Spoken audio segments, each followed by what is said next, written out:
I grew up in Iran. I was born in Tehran. Tehran is the capital of Iran. It's a huge city and more than 12 million people live there. I moved to Amsterdam when I was 23. I was listening to folk Iranian music mostly because of my father, basically, because at the time he was traveling all over Iran to doing a research about folk Iranian instruments. And I remember we had musician guests many nights staying over and playing music till midnight. So this was the music that was going on in our house mostly. I began writing music when I was 19. I think I wrote my first piece for a little theater piece, and the piece was for voice and piano, and I played the piano myself. I always wanted to be a musician, I think from the time I was in high school. But at the time, the only option to study music as a bachelor student in Tehran was studying music performance. So that's what I was doing. But after a couple of semesters and after writing a few small pieces, mostly for theater plays, I realized that that's what I love and that's what I want to do, to create music by myself. My mom used to teach music to children when I was a kid, and my dad is a composer. I was with my mom almost in all of her lessons and classes, just sitting there or playing something small. I started to play violin when I was 5. Later on, my parents really wanted me to get to know Iranian music, so I started to play kamanche, an Iranian bow-string instrument, when I was 7. And later on I switched to piano.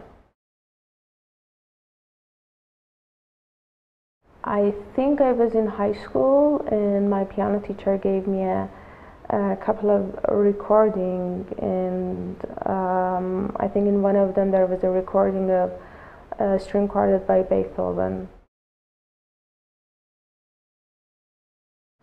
The very first time I heard Kronos was through a recording. It was a piece by my dear friend Sahba, and it was a few years ago. But the very first time I heard Kronos live in a concert was in Muziekgebouw of Amsterdam. They were playing a piece by Yannis Kyriakides, who was my teacher at the time in the conservatory. I remember that I was totally blown away by what I heard and saw on the stage. I think Kronos has a very specific approach to sound.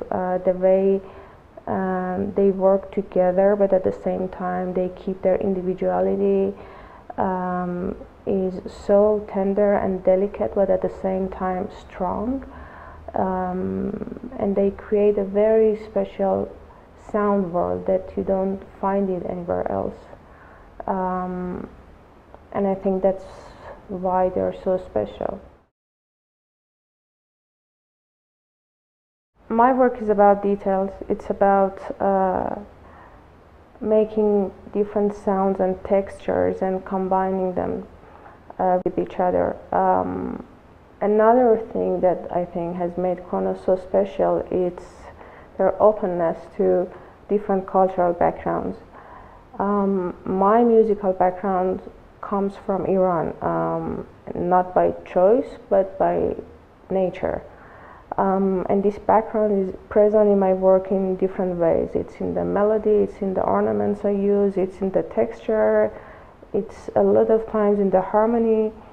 And especially this project 50 for the Future is like a library that opens up to different cultures, to introduce new things to new generations.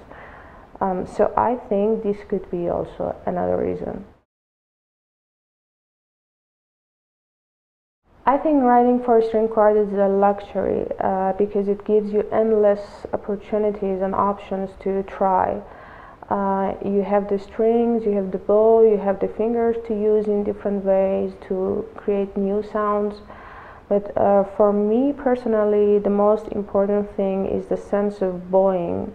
It's how to use bowing. Because it's very intuitive, and I think the composer should feel this inside and within herself or himself. It's like breathing, it's alive, so you should somehow bring it to life.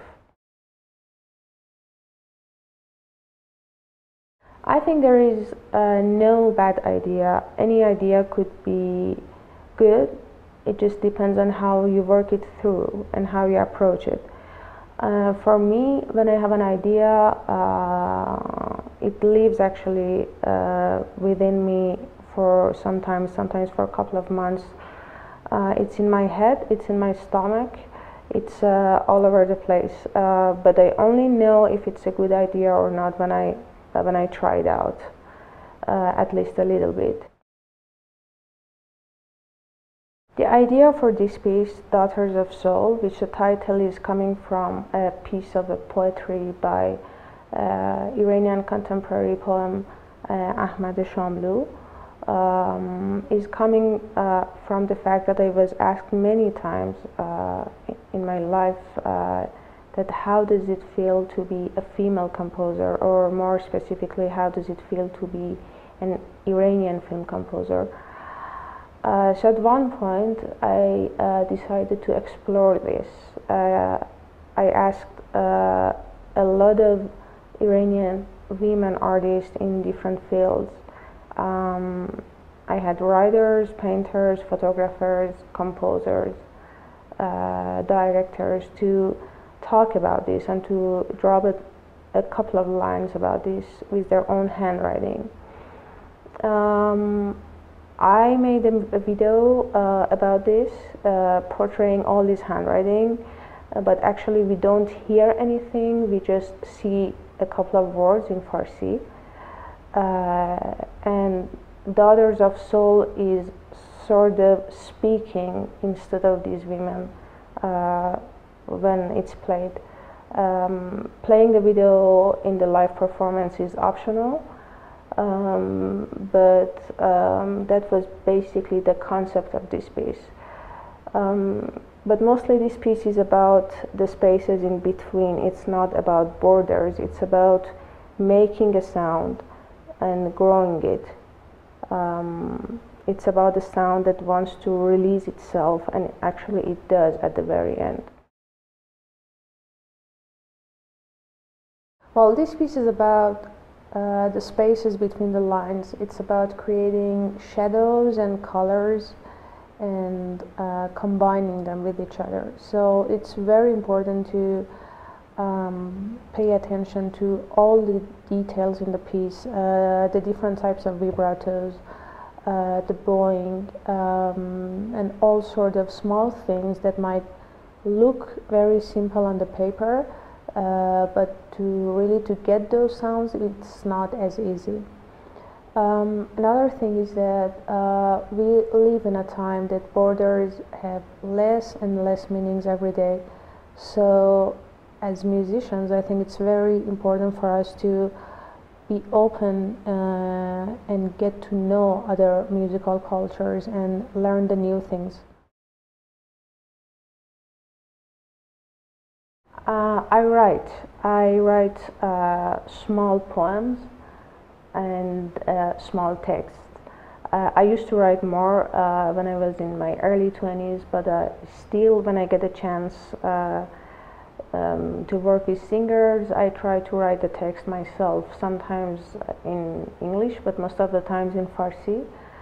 I think poetry and music are actually very close in many ways to each other, and they're as important as each other to me. In addition to that, I play piano as well.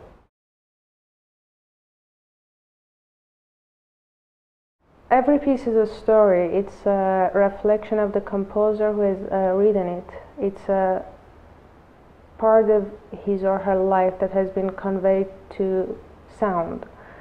So when you face a story, you walk through it, you explore it, you digest it, and then you start enjoying it. I enjoyed a lot when I was writing this piece, so I want you to do the same. But in order to do that, you need to explore the different layers in the piece, and then you can make your own story out of it.